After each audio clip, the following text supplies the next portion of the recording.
Hi gang, the world of Vigilus at the northern end of the stable Nachmund Gauntlet had originally come under attack from various Xenos forces in what was known as the War of Beasts. But though the monsters were held at bay by hastily scrambled Imperial reinforcements, a much worse threat was massing nearby, and the world would soon be plunged into a second war, a war of nightmares.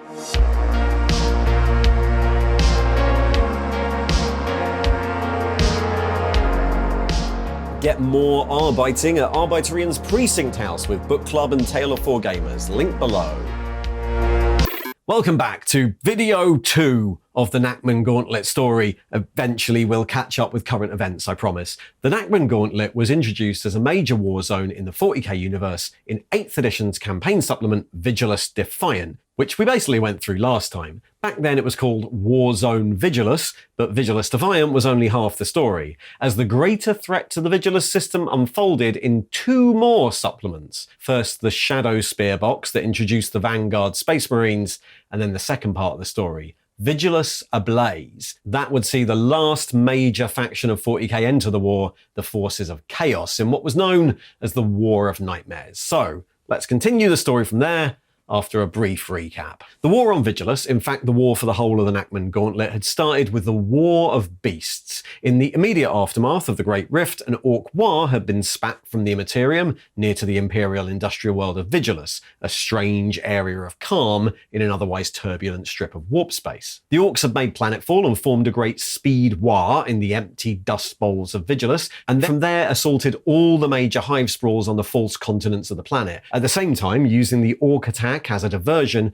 another form of beast had arisen in the depths of the hive as a long-dormant gene-stealer cult used this moment to rise up in rebellion, taking over many areas of the hives, and other parts of the planet were then assailed by the infected chaos cult of the Gelapox and raiding forces from the Eldar craft world of Saimhan. The fall of Vigilus to all these beasties had been prevented by waves of Imperial reinforcement, first by the Iron Hands, Brazen Claws and Space Wolves, all finding themselves redirected from their original goals as the rift spread outward, and then by a concentrated relief effort led by Marnius Calgar of the Ultramarines, who executed and replaced much of the planet's ruling council and bound together the disparate defenders into a coherent force. The Genestealer uprising had largely been contained, though at the loss of Dirkden hive sprawl. An incursion of the Gelapox had been kept in check at Dontoria by a system of constant fiery purges, and counterattacks by roving Space Marine forces had started to work their way through the Orc scrap cities. These battles had all taken place in the depths of hive sprawls, in the lightless industrial complexes of water purification plants,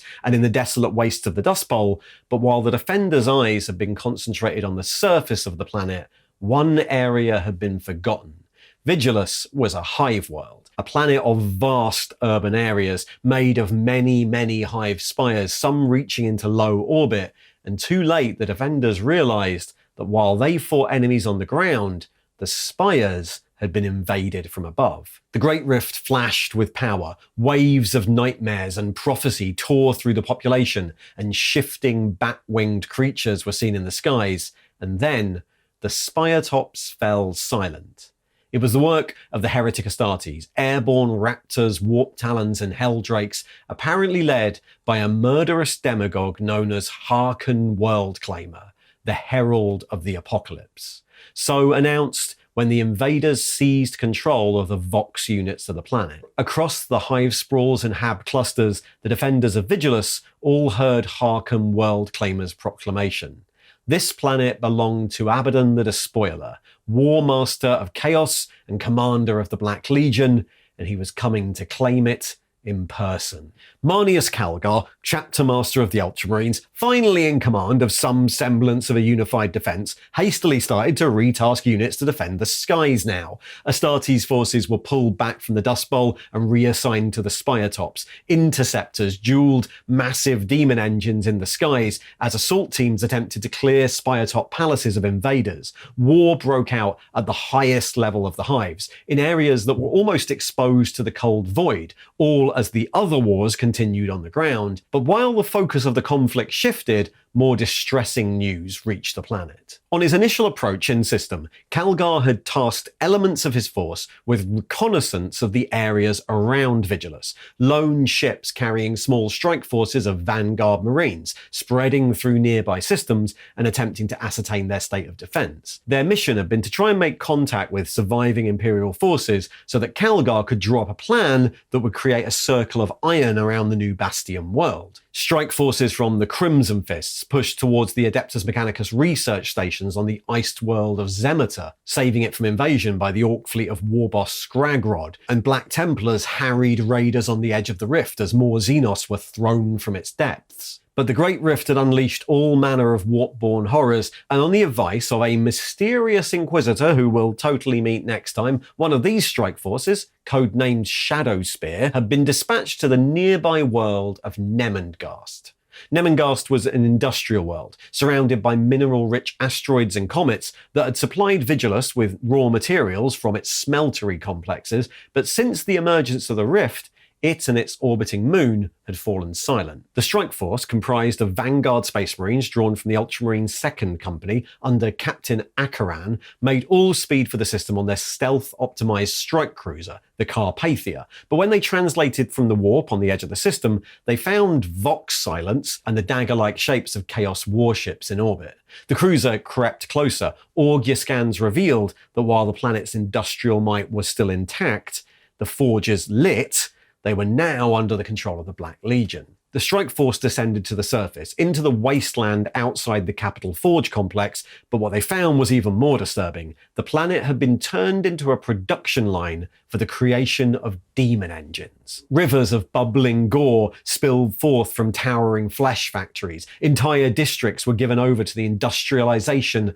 of ritual sacrifice. Millions of thralls bled and carved apart as an irresistible lure for creatures of the warp. Smoke-belching stacks echoed to the clang of demonic machinery, and eight-limbed horrors hissed and scuttled in the shadows. Furthermore, the entire of Golbrecht's hive, the capital city, had been turned into a monument to the dark gods, the Forge Infernus. Akaran knew that the planet couldn't be saved, but its industrial output could still be destroyed, and Calgar warned. So Strike Force Shadowspear engaged in a campaign of sabotage and destruction against the inhabitants, breaching the perimeter under the shadow of their librarians' obfuscation powers, and splitting into fast-moving squads, each of which spread through the Forge, assassinating warsmiths and destroying demonic machinery. When they ran low on munitions, they eventually retasked themselves to the main chamber of the complex, the captain leading an assault against the Master of Possessions Voresh and his Greater Possessed, as mostly a distraction so that his second in command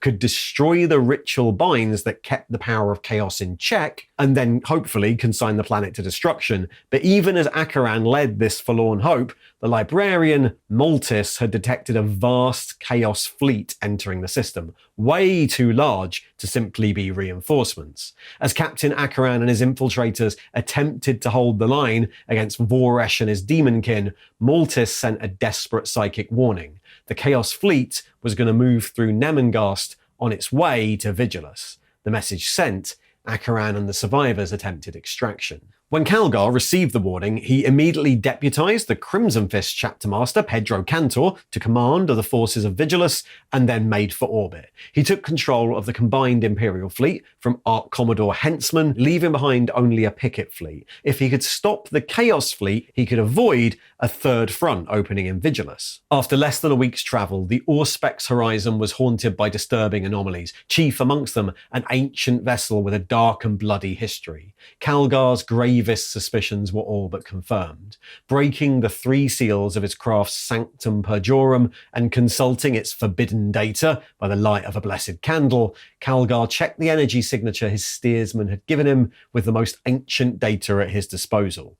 Sure enough, the craft at the head of this invasion fleet was none other than a vengeful spirit, the flagship of the Arch Traitor and orchestrator of the heresy, Primarch Horus himself. The Imperial fleet arriving near Nemengast immediately spread into a defensive cordon. The intention was to force the Chaos fleet into a protracted battle, but as the collection of ancient warp-twisted ships moved away from Nemengast, they did not slow nor adopt a conventional battle line. In command was Abaddon the Despoiler himself, former first captain of the Sons of Horus, and rather than playing to the Ultramarines' strengths, he swiftly moved his fleet into a classic spear-tip formation and let loose a counterattack. Powered by throngs of sorcerers and acolytes aboard his own flagship, on the bridge of the Laurels of Victory, a warped rift came into being, and the Imperial command bridge was assailed by a horde of screaming demons. The Victrix Guard leapt to defend their chapter master, but Calgar was forced to defend himself as a greater demon emerged from the warp portal, batting aside the chapter master's blows, tearing out his throat and stabbing Calgar through one of his hearts. As the chapter master went down, the Victrix Guard surged forward, driving the demons back into the Immaterium, but the damage had been done. Calgar was wounded, his Belisarian furnace kicking in to preserve his life, and the fleet fell into disarray as Arch Commodore Hentzman resumed command and just ordered a fighting retreat. The Chaos Fleet punched through the Imperial lines and carried on. A desperate race ensued as the Imperial and Chaos fleets made all speed back to Vigilus. The Imperial forces arrived first, taking up orbit and commencing a third drop pod assault as the fleet's complement of Astartes deployed back to the surface to reinforce every corner of the planet. The Imperial propaganda machine went into overdrive, claiming not defeat, but that the Imperial forces had returned so soon because Vigilus was just so important, but in the darkness of the hives, the prophets and seers of the many hidden Chaos cults knew the truth, and a wave of cult activity spread through the hive sprawls. Recovering from the worst of his injuries, Calgar took in the deployment data. There'd been some gains on the Forge continent of Mega Borealis. The Omniscient Hoist, the space elevator that supplied water, had been retaken from the cult of the Pauper Princes by Iron Hands and Skitarii. The cult had originally taken the hoist during the War of Beasts, and then had reinforced it as the Iron Hands were distracted by Orc raiders nearby. The lower levels were teeming with acolytes, while the higher levels of the control spires had been infested with pure strain gene stealers. Combining their forces, the Iron Hands strike cruiser Darkspear turned key cult holdings to rubble on the orders of Iron Hands infiltrators, while the Skitarii of the Forge led a massed assault on the upper levels. They were briefly delayed by the leader of the Pauper Princes, Grandsire Worm, but a reinforcing squadron of Onager Dune Crawlers had managed to walk up the outside of the spire and enter the highest levels directly, scouring them clean with radiation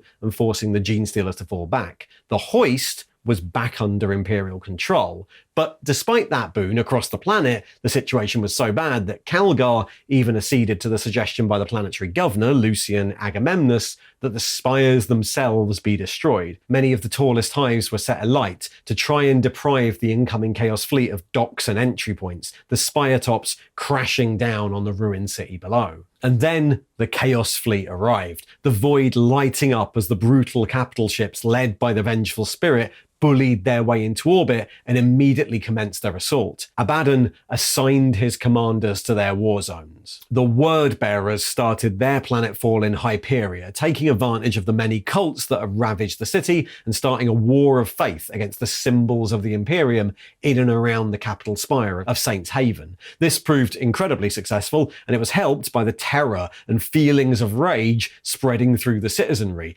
Only days earlier, they'd been told that Calgar's space battle was a success, and yet the forces of Chaos were now invading. Many turned easily, their despair and sense of betrayal making them easy converts. Forces from the Iron Warriors made their landings in huge dropships in the wastes outside Mortvold, and the trench lines came under attack once more, masses of cultists pouring from the landers as cannon fodder and flooding the trenches as pinpoint strikes from 4th Legion armour took out the defensive bastions one by one. The fortresses that had defiantly held back the greenskin invaders slowly cracked, immediately coming under ground assault by Iron Warriors' shock troops, and though their ancient enemies, the Imperial Fists, attempted to respond, they were busy being drowned under waves of cultists from the landers. The Night Lords, along with traitor Astartes from the Scourge, were let loose on Dirkden Hive Sprawl, but they were unprepared for what lived there now. Vrianus and Sevastus, the leaders of Abaddon's Night Lords contingent, had considered Dirkden a fertile hunting ground. Its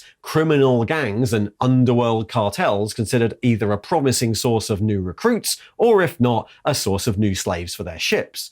They were expecting resistance from loyalist Astartes and Astra Militarum, but the Night Lords quickly found themselves in a desperate battle in the Underhives against first the cartels themselves, and then hordes of gene-stealer cultists that controlled them, Dirkden having been abandoned to the Pauper Princes long before.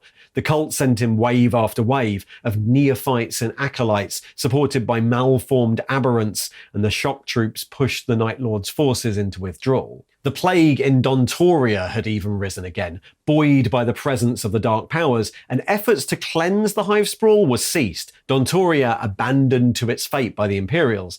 But such is the nature of chaos that some of the invaders took issue with their apparent allies anyway. The Death Guard forces that had originally infected the Hive had risen in activity at the start of the War of Nightmares. One strain, led by Gerloth Thrax, even managed to infect parts of Hyperia Hive, infiltrating in a rusted water crawler. However, another band of Nurgle followers, the Purge, had made planetfall in eastern Dontoria and found it repulsive. Followers of a fringe sect of Nurgleism that posited that all life was inherently corrupt, the Purge were dedicated to exterminating all life from the galaxy via the most efficient means: poison and disease, which brought them into conflict with those of a more traditional Nurglist mindset who saw the diseases of the Plague God as a way of spreading beautiful, plaguey life across the galaxy. The Purge landed in the industrial zones of Dontoria, slaughtering Imperial and Gelapox infected alike and adding their bodies to the furnaces,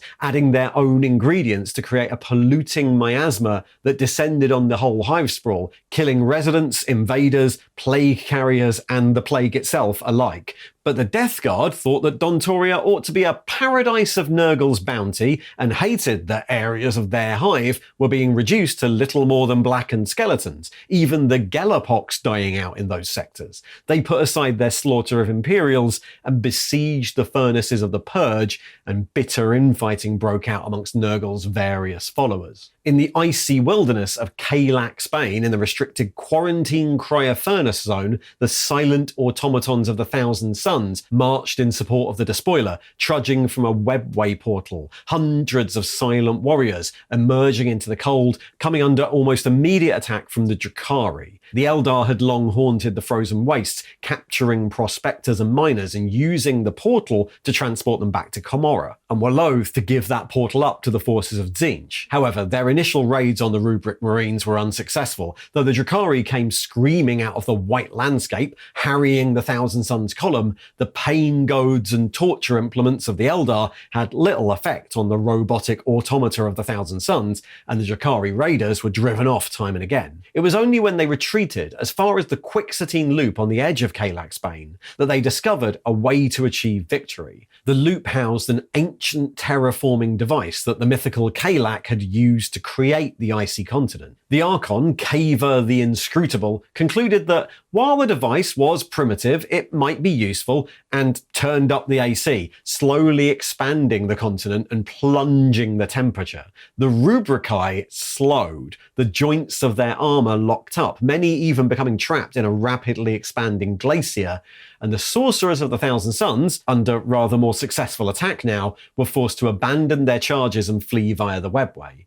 But before they did so, they had a parting gift, as they conducted a summoning ritual that brought into real space the same greater demon that had assaulted Calgar aboard the Laurels of Victory. The Paled Stalker, greater demon of Slanesh and bane of the ancient Eldari, was a huntress of inhuman skill and patience, and with her hunting packs of seekers and fiends, pursued the terrified Drakari across the icy wastes, eventually forcing their retreat before continuing her rampage up the Vangolic macro highway, where she would be eventually banished by Temperance Blaze and the Order of Our Martyred Lady. But despite the warbands of renegade Astartes, the great companies of the traitor legions, or hordes of demons currently assaulting the planet, Abaddon was nowhere to be seen, for it turned out he had his own mission to lead. The Vulian Swirl was a great cyclonic storm that had raged in the furthest reaches of the Vigilus wastes for centuries, as long as any could remember. A permanent, natural storm taking up a quarter of the planet's surface that could strip the skin from bones and corrode machinery, preventing any real investigation. Or, at least, it had always been assumed to be natural, and that far out in the wastes, nobody had ever investigated any further. In fact, the Vulian Swirl was the product of a far earlier invasion of the planet. Centuries before, the fallen Dark Angels librarian, Osandus, had arrived on Vigilus, reinforcing an ancient citadel and bringing to life the great weapon it housed. The millennia-old citadel Vigilant that lay at the heart of the swirl had been occupied by the fallen Dark Angels for years, a vast hangar for a massive gravitic weapon known as the Void Claw, a weapon so powerful that the passive gravitic energies released by it caused and maintained the swirl, clouding it from view. Osandus, in revenge for what he saw as his chapter's betrayal, had planned to use the weapon against the Dark Angels. For decades, he'd planted rumours of the fallen and seeded willing captives in order that the Dark Angels would eventually be lured to Vigilus. He hoped that his actions would eventually lure the Rock, the Dark Angel's fortress monastery, into orbit of the planet, and once he had the Rock in his sights, it could be targeted by his Void Claw and destroyed, crushed by the creation of a gravitic singularity in orbit. In fact, the early stages of that plan were already underway. The Dark Angel's contingent on the planet were not just refugees from the storm, as they'd said to Calgar, arriving as beleaguered Imperial reinforcements, but in fact had their own agenda and had been sent there to investigate the Vulian Swirl. But so far, their bikes and speeders couldn't penetrate the storm. Even on foot, the Dark Angels had been driven back, their navigational systems fouled, and so at the point where the War of Nightmares started, they still hadn't tracked down their quarry or even knew if those rumours were true. Anyway, that had all been Osandus' plan before the spread of the Rift and the arrival of Abaddon the Despoiler. Osandus owed a debt to the War Master, an ancient pact written in blood after Abaddon saved Osandus from a Dark Angel's force during the War for Pandarax. It was this pact that allowed his sorcerers to follow the fallen librarian's trail. Abaddon teleported directly into the calm eye of the storm, surrounded by his hulking Terminator bodyguard, demanding parley with the defenders, and in the centre of the Vulian Swirl, he called in the debt. The Void Claw was coaxed into life for the first time in millennia. Dust rose in a high spiral, and the citadel shook as, with a scream of atmosphere, it fired, and a tiny gravitic singularity came into being in high orbit above the planet. The Vulian anomaly, as it became known, was a disaster for the world, a global catastrophe. The Chaos Fleet in orbit had prepared for its emergence, aligning themselves away from the target point so their drives could resist the pull, but Imperial ships were dragged into the anomaly by the dozen, crushed and broken by the forces at play. The Omniscient hoist, so recently retaken by the Mechanicum, warped and snapped, its cabling plunging back towards the planet as spires and hives twisted and fell, shaken apart by tectonic upheaval. Even the orcish scrap cities started to disassemble in the waste as their bolts worked themselves loose and the shifting tides pulled water out of the reservoirs of the planet, draining it away into the deep desert. The light of Vigilus' star, Astra Vigila, grew dimmer as dust and debris were pulled into orbit, swirling up to darken the polluted atmosphere even more than it already was. And with confusion reigning, Abaddon committed his forces at the real target, the Adeptus Mechanicus Forge continent of Mega Borealis. Long ago, the Mechanicus of the world, delving deep into the rock of the planet, had discovered blackstone, great spears of blackstone that pierced deep into the planet's core. Blackstone was a warp-resonant material seeded across the galaxy in an earlier age that could be polarized to dampen or strengthen the powers of the warp. It was blackstone, formed into great monuments on hundreds of worlds, including Cadia, that had once held the Great Rift in check as the Eye of Terror, and it was only by destroying those Blackstone monuments that Abaddon had unleashed the rift on the galaxy. The Blackstone was the key, the reason Vigilus and the other worlds of the Gauntlet resisted the spread of the rift. And by destroying the planet and seizing the Blackstone, the Nachmund Gauntlet could finally be closed. And helpfully, the Mechanicus had been secretly extracting the Blackstone and storing it in surface silos for decades. The brazen beast, supported by a wave of demon engines, fell on Mega Borealis, their twisted spacecraft, the Cerberite, anchoring itself above the largest silos with massive metal docking pseudopods as hordes of demon engines came thundering out, their spear tips meeting the Skitarii maniples of the Forge continent in battle amongst the silos, the Chaos Warband seeking to remove the protective Blackstone from the planet and repurpose it for the Warmaster's ends. Supporting the effort, word bearers across the planet, leading vast cults of degenerate locals that had been swelled by the recent chaos of the Vulian anomaly, began to raise Noctilith crowns, another product of the forges at Nemengast. Noctilith crowns were portals of broken and repolarized Blackstone that could amplify the warp and thin the veil between worlds. Wherever the Black Legion's Masters of Possession determined there was a site of geomantic significance, the crowns were aligned and driven into the ground with long steel spikes. Wherever they were raised, psychic power was amplified, psychers and non-psychers alike enduring terrifying visions as strange phenomena manifested around them. Waves of psychic power spread across the world, creating a network of warp energy that would summon the Great Rift closer to the planet and hasten its destruction. In all honesty, the planet seemed doomed, but Calgar could not signal a retreat. He had his orders. The Primarch considered Vigilus a bastion, and it could not be allowed to fall, and so, taking his lead from recent events, he sought out allies. The raiders of Saimhan had not relented in their quest for retribution since their initial forays to Vigilus during the War of the Beasts. After those initial raids, warbands of swift wild riders had still been active in the main hive sprawls, attacking Imperial and Chaos targets alike according to their own unknowable plans. Calgar sought out their leader, the Farseer Keltok, striding into the midst of a fierce firefight between Saimhan and Tempestus Scion forces and demanding, again, a parley. This time, he spoke of what had happened at Macragge, of the priestess of the Eldar god of the dead, and how she had resurrected the Primarch Guilliman, and in this way, he forged a fragile unity. A debate went ahead, in private, between Keltok and Calgar, and an agreement was reached, the Penumbral Pact, though exactly what was agreed is unrecorded. Yet three things about the fateful parley are known. The first is that Farseer Keltok and his senior chieftains accompanied Calgar back to the governor's palace that day. The second is that from that moment on, the doors of the Vigilus Senate were barred and guarded by two members of the Victrix Guard, who had orders to let none pass. The third is that those members of the government who had presided on the day of Autarch Rylor's death were never seen by anyone again. Lucien Agamemnus and Proctor Commander Venedar of the Vigilant Guard amongst them. In the midst of tectonic upheaval and chaos assault, the combined Eldar and Astartes forces started a massive campaign of misdirection and distraction across the planet.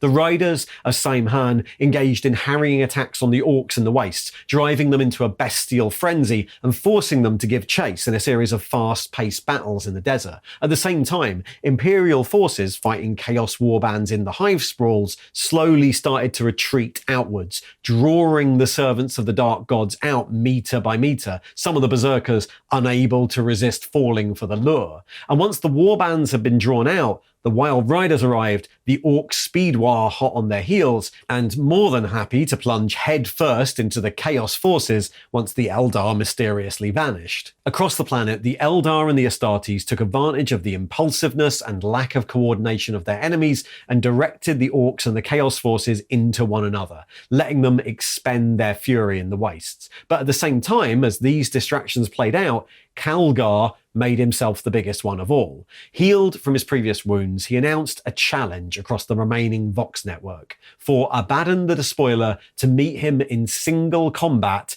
to decide the fate of the planet. He took up position on the highest levels of Saints Haven in the Eyrie of Reflection, surrounded by both the Victrix Guard and the Extremist Guard, and waited as the word was carried to the despoiler. Abaddon, still controlling the Void Claw from the Citadel Vigilant, realised that the Imperials had made a mistake. What chance did this mere chapter master, only a few centuries old and already laid low by a demon, have against the War Master of Chaos? Abaddon and his bodyguard, the Bringers of Despair, arrived in a flash of teleportation light, opening fire with their combi bolters as the Victrix Guard surged forwards. The two elite forces clashed in one of the only remaining spires on the planet, gold-plated ceramite against ancient chaos-twisted Terminator armor as their leaders met in the center.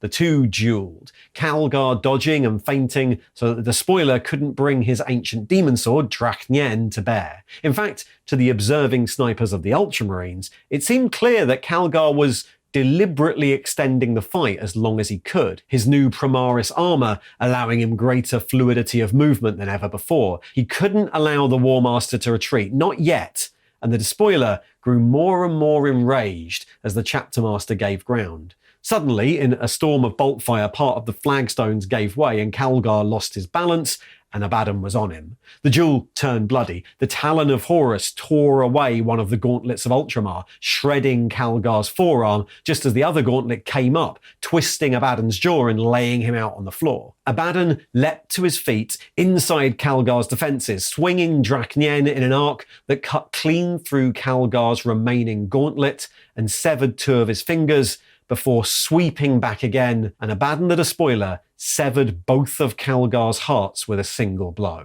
The chapter master fell again, but his distraction had held, as Abaddon received a Vox link from Harkham Worldclaimer. His flagship, the Vengeful Spirit, had been attacked in orbit, and its shipmaster was now withdrawing from the system. If he didn't leave soon, his most powerful vessel, the ancient Gloriana flagship of the Sons of Horus and now the Black Legion, would be lost. While Calgar duelled the Despoiler and the Eldar and Astartes lured the Chaos Warbands into the wastes, a secret mission had unfolded. The Eldari ship Vol's Ghost was a near-invisible cruiser that had plagued Imperial shipping near Saimhan for decades. Calgar had given it a new payload, the final store of Deathstrike missiles left on the planet, still intact in gene-locked vaults in the Mortvold hive sprawl, and extracted from its ruler Dinos Agamemnus through personal threats from the chapter master. While Abaddon's eyes were elsewhere, the ship had stolen through the Chaos lines in orbit and unleashed its payload against the Vengeful Spirit, causing terrible damage to the ancient vessel and panicking its remaining command staff. As Worldclaimer relayed to his War Master, the Spirit had been stricken amidships. The weak fool at its helm had ordered flight to the warp, likely using the attack to claim the flagship for himself. They must return immediately or risk losing it forever. Demons covered the War Master as his squad pulled back from the duel, returning to orbit and to deal with his own traitorous commanders. Seizing command again, he pulled the Vengeful Spirit out of the warp rift caused by the destruction of the Death Strikes and effected an emergency translation, escaping orbit with his ship relatively intact. But the aftermath of such a hasty warp translation and the existing warp explosion had disastrous effects, as almost a third of the Chaos fleet in orbit were dragged into the warp in its wake, unprepared for translation. Some destroyed, some to be spat out who knows where else in the galaxy. And while some Imperial craft were sucked into the breach too, the Imperial Navy assets were able to use the disaster as a springboard for their own counterattack, driving away many more Chaos vessels. For now, the Chaos fleet was forced to retreat, abandoning many of the warbands who were still fighting on the planet. As the War Master had teleported away, the Victrix Guard had closed in to protect their chapter master. Calgar had been returned to the Apothecarian on board the Laurels of Victory, and while that Belisarian furnace kicked him again to try and save him, no one knew if it would be enough long term.